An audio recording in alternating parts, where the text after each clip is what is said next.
There's nothing like a really big plant. Really big plant.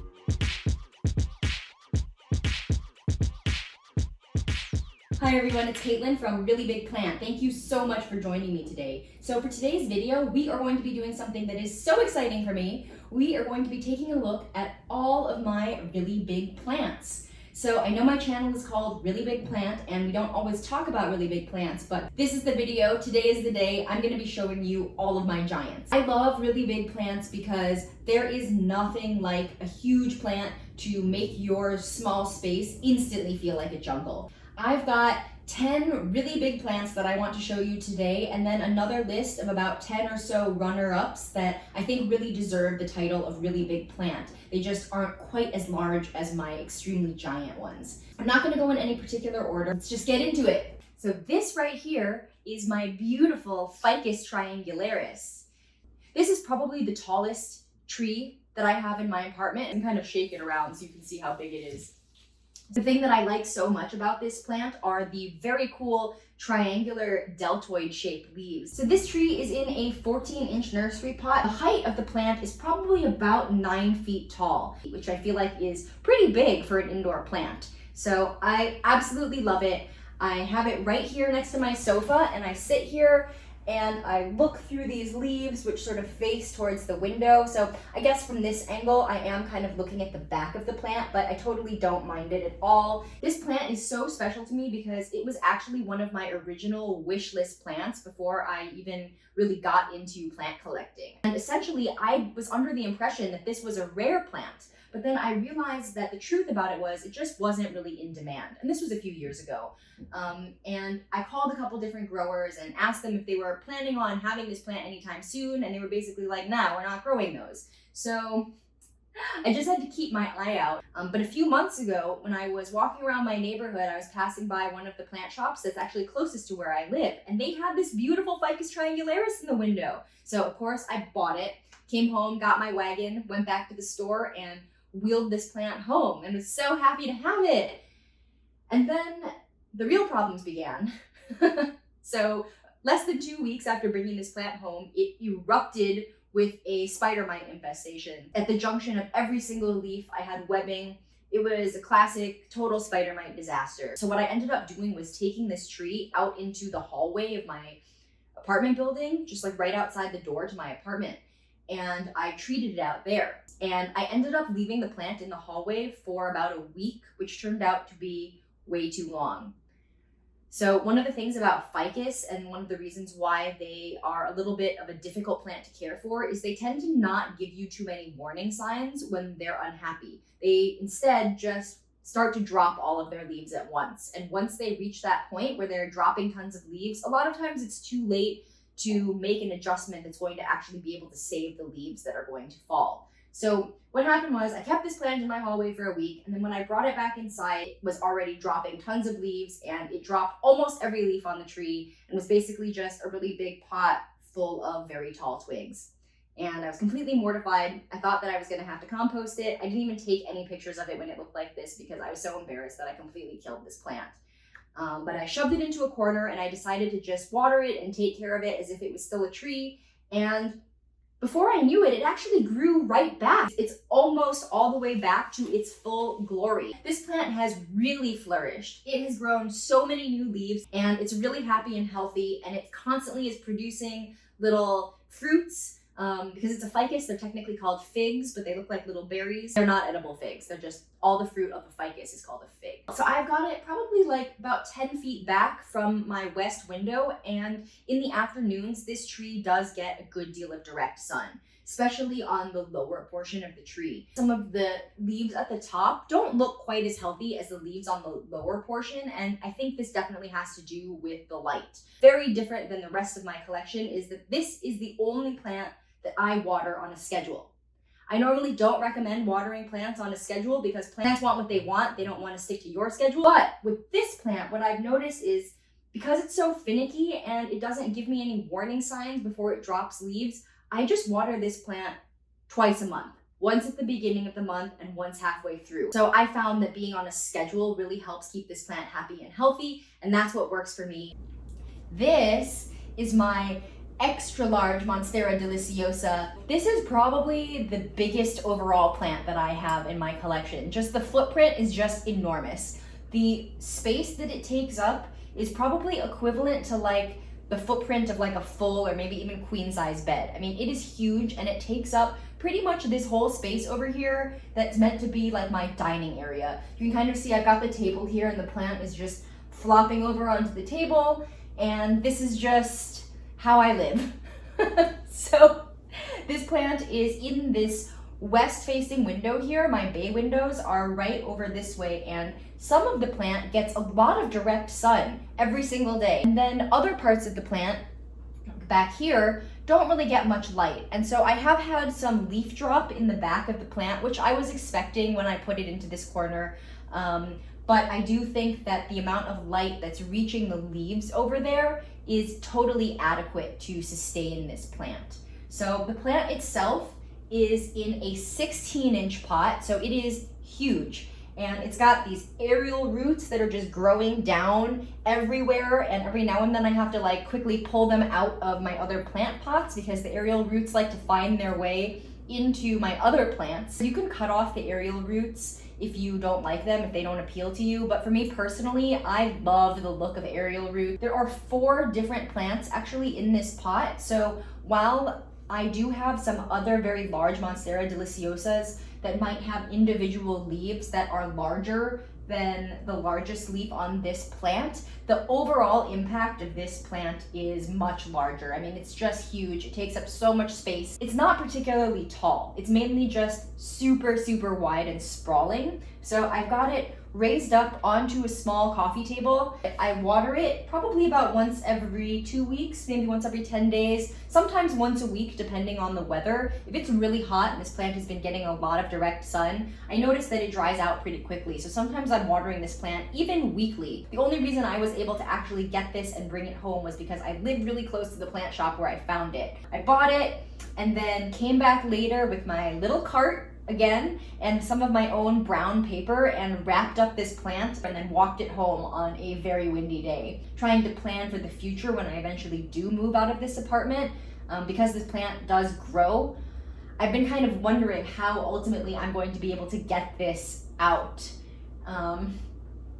So I guess we'll find out when I eventually do move out of here. Over here, I've got my really big Dracaena tree. So this is the best bargain plant that I have ever gotten. I got this tree from a big box store from Lowe's, and I wish I had taken a picture of it, but I didn't, so I drew you a little sketch. I was shopping in the plant section and there was a whole little area that had all of the very tall Dracaena trees. And then just off to the side from the main area with all the Dracaenas, there was one plant, this plant, which had kind of come out of its pot, and all of the canes were splayed in different directions. Just wasn't looking super great. But I went over and I looked at the plant, and the plant itself looked extremely healthy. The roots looked healthy. The only thing was it just had basically fallen over.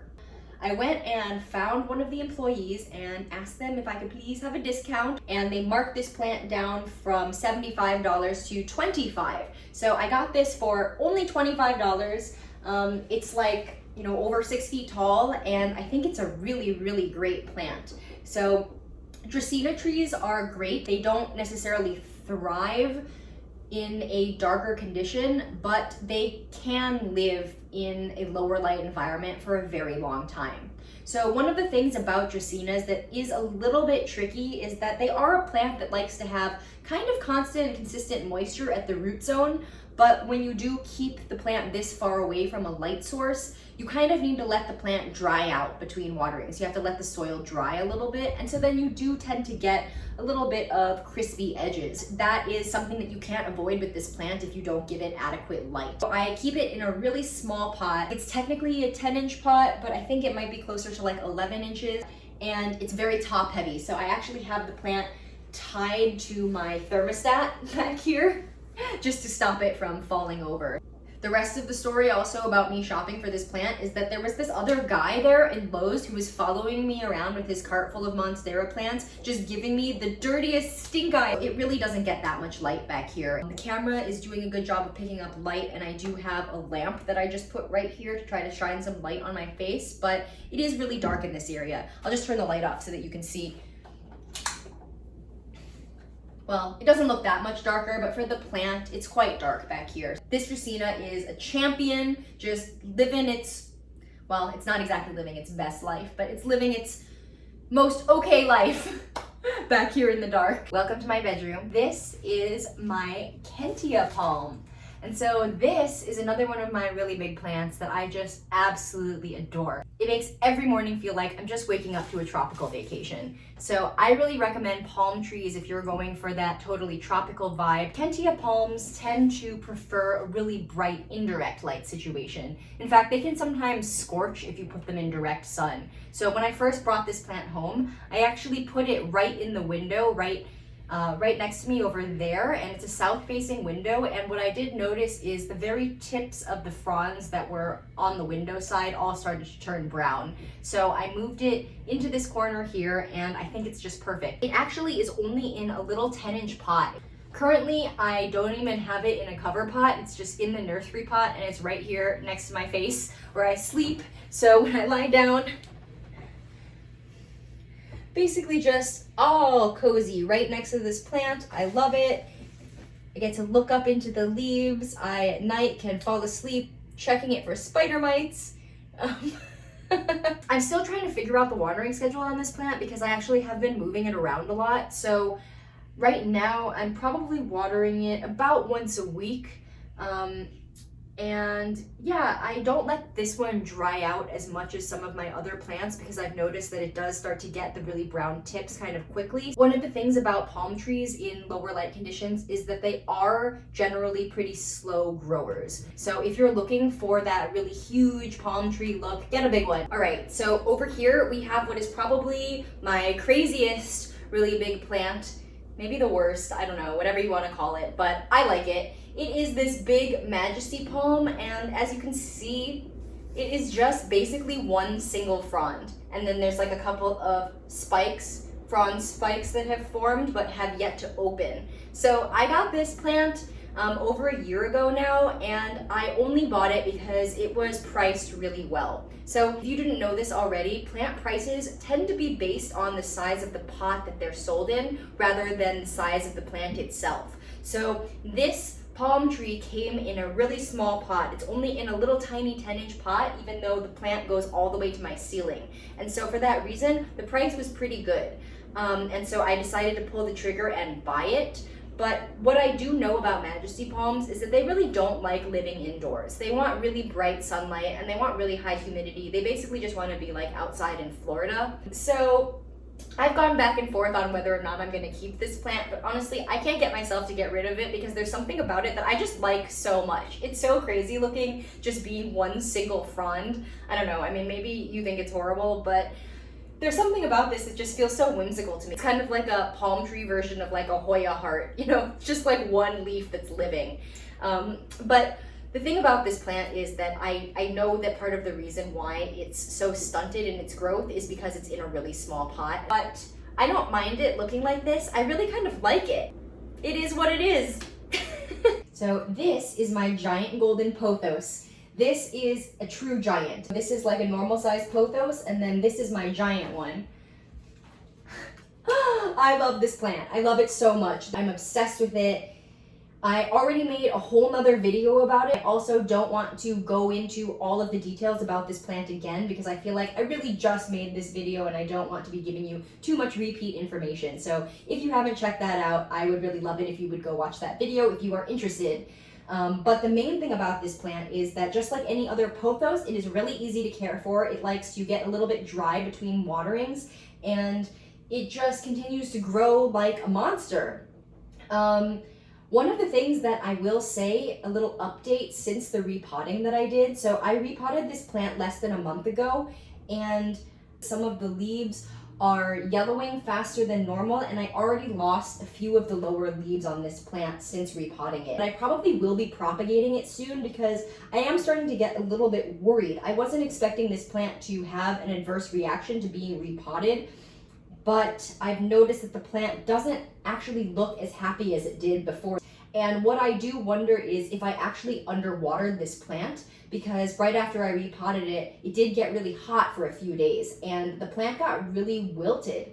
And the signs actually just mostly looked like it was thirsty, but the plant never really looked like that before. So I do think that it maybe had something to do with the repotting. I'm not completely sure. So I guess I will keep you updated on what's going on with this pothos. But I am a little bit bummed to see that some of the leaves have been yellowing just a little bit. But that's okay, because pothos are super resilient, and I know this plant will continue to grow. So I'm going to be probably making a propagation video soon. So back here I have what is left of a fiddle leaf fig tree. So you might have seen this plant in previous videos of mine out in my living room looking very full and lush. There are 5 plants in this pot and it is a 14-inch pot down there. So I got this fiddle leaf fig tree right at the beginning of the shutdown in March of 2020, and I actually rescued it from the store that I was working in. I didn't pay for this plant. I was never interested in getting a fiddle leaf fig tree, I did want a fiddle leaf fig, but I wanted a tree form, not a bush form. And this plant was a very large bush form of this ficus. So I had it out in my living room for a while, was taking really good care of it and giving it all the bright light that a fiddle leaf fig tree needs. But then I decided that, fiddle leaf fig trees just aren't my favorite plant. Just for me personally, I just don't like them that much. And I felt like it was really capitalizing on a lot of space that I would rather use for other plants that I care about more in my living room area where I spend most of my time. Several months ago, decided to just shove it into this corner. And so I brought it into this room where it does get some direct light. This is a south-facing window, so this tree is actually getting a lot of the things that it needs. What did end up happening was all of the lower leaves that are below the level of the window have dropped away because they're not getting sufficient light. And that was something that I was expecting to happen when I moved it in here, and I'm actually not mad about it because what this means is this plant is now a whole lot closer to being a tree form. Some might say that it looks sad, but I think it's happy, and this plant makes me happy just the way it is. So over here, we have another Monstera deliciosa, and this one has the largest leaves of all of my plants. So this one definitely qualifies as a really big plant. I'm just gonna step up on my couch so you can see me a little better. So I originally bought this plant from a big box store, and it was a set of 3 plants together in this pot, and I ended up repotting them and separating out just this one plant, which I thought was the nicest one of the bunch. So when I bought the plant, I always had the intention of keeping it in kind of a lower light spot to try to fill some of the space that feels really empty to me in comparison to the areas that are closer to the window where most of my plants are. But when I ended up doing my repotting and separating out this one plant, I really wanted to try to give it a little bit more light than I had originally intended to try to encourage it to grow really big. So I put it right here. It's on the other side of my couch. It's probably about 20 feet back from the window. I wasn't sure if it was going to be getting enough light here, but I did aim all of the ceiling lights towards this plant. So there's a little light fixture that's just built in my apartment up there, and it has a really weird kind of light bulb that I can't change out for a grow light. I decided to just point those lights straight at this plant, and I wasn't sure if it was going to have an effect.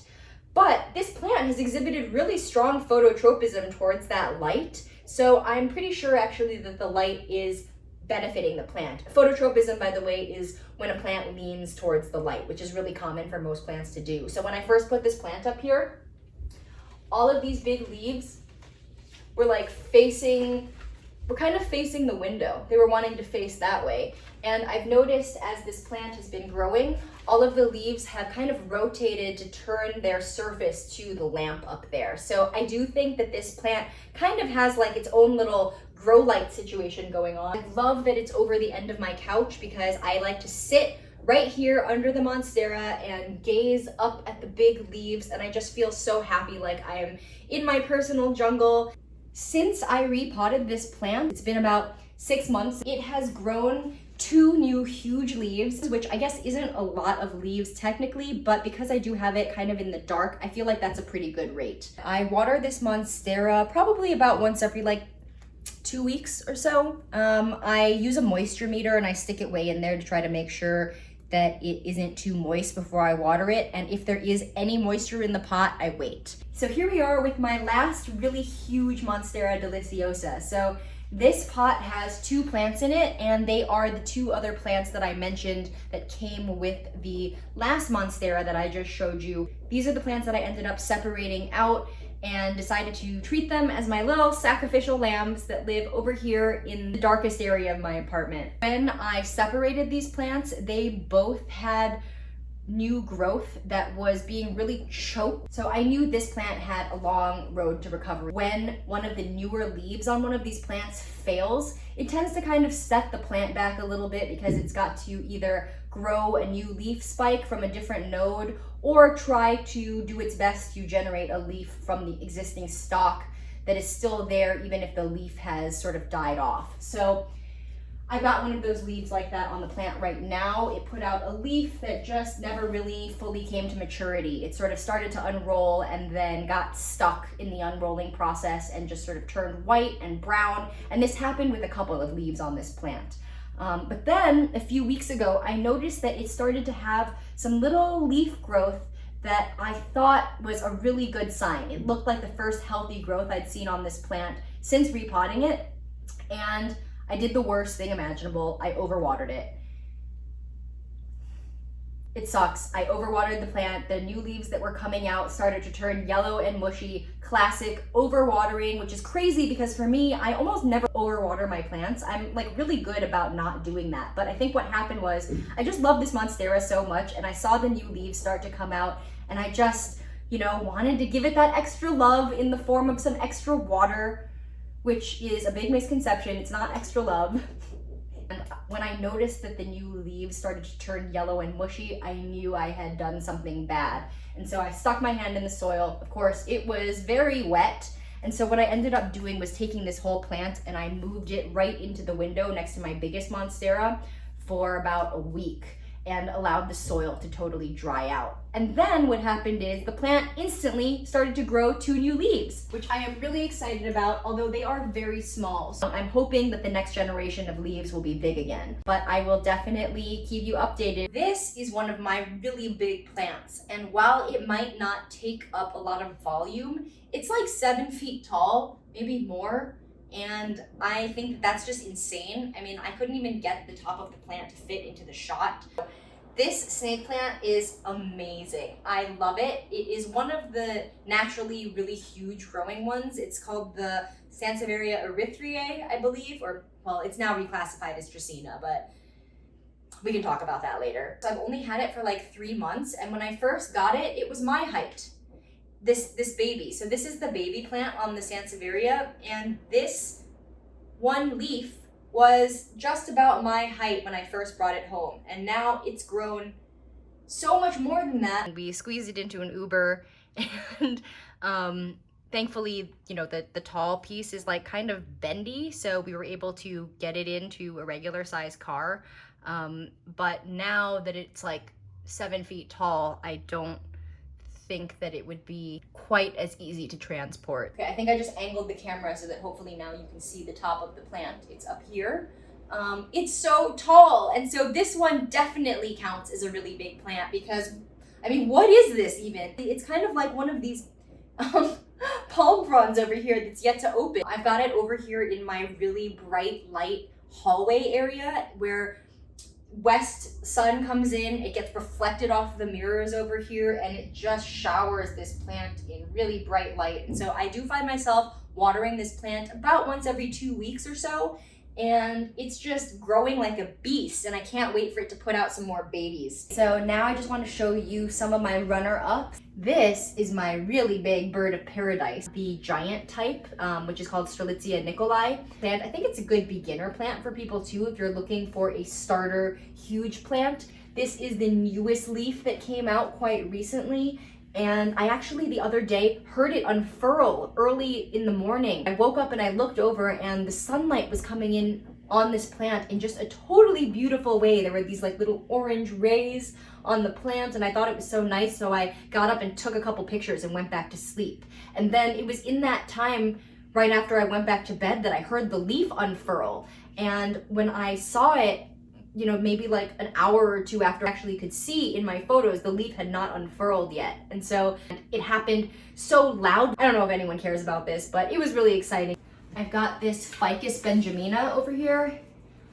I'll show you the size of it. It's only in a little 10-inch pot. So it's not super big, but it is like a full little tree. So I think it deserves to be a runner-up because I think for a lot of people, this would really check the box for a really big plant because it is a tree. I've got this peace lily here, which is on my list of runner-ups. It's like the big leaf kind of peace lily. So I have this even a little bit further back from my Dracaena tree because it can handle the lower light, although it's never flowered in this location.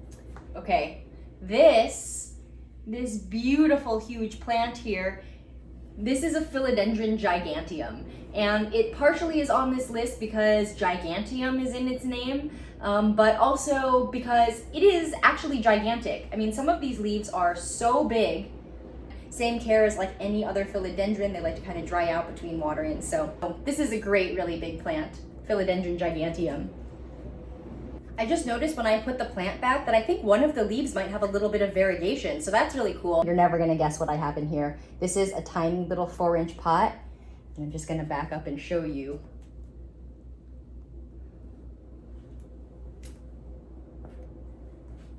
This is my olive tree.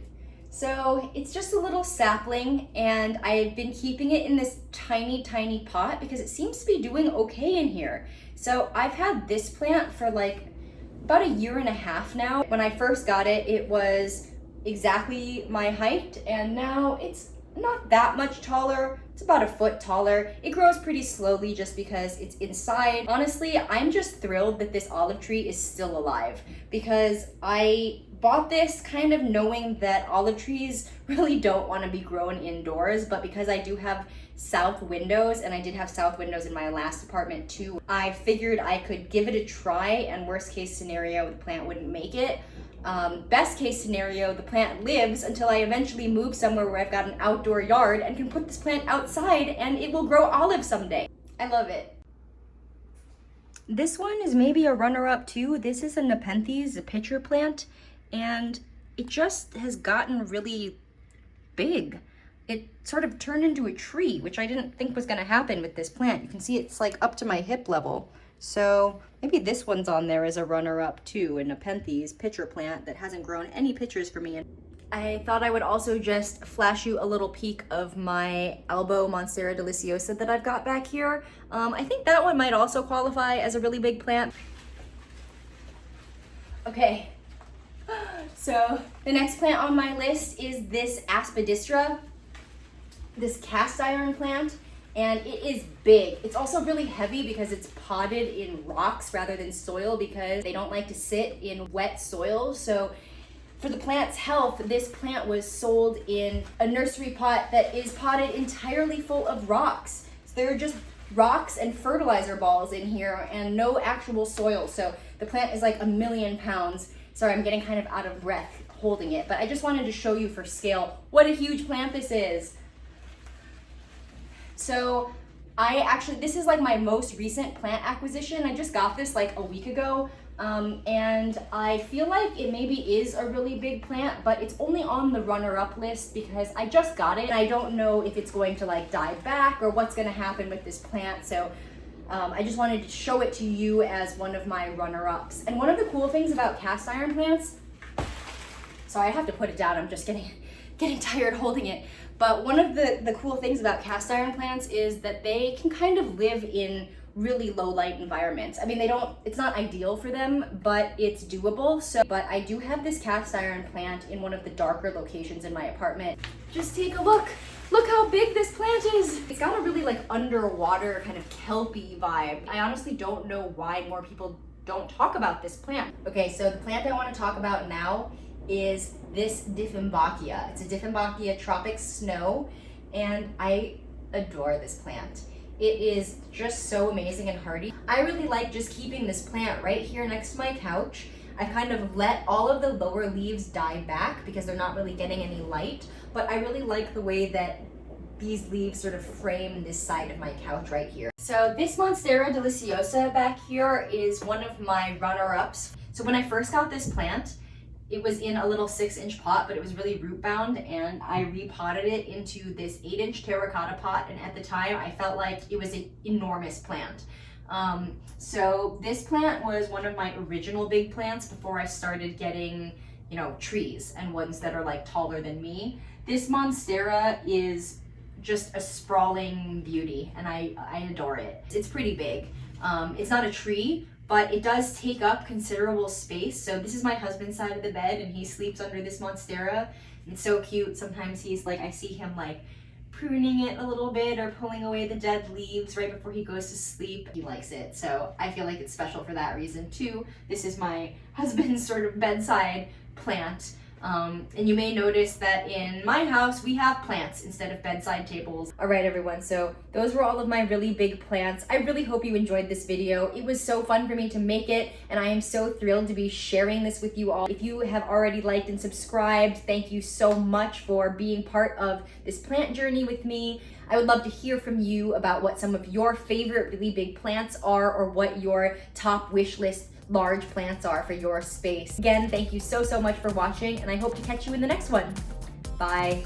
I also think that this golden pothos that I have up here forming my big wall maybe deserves to be one of the runner-ups on my really big plant list, just because it's covering so much space.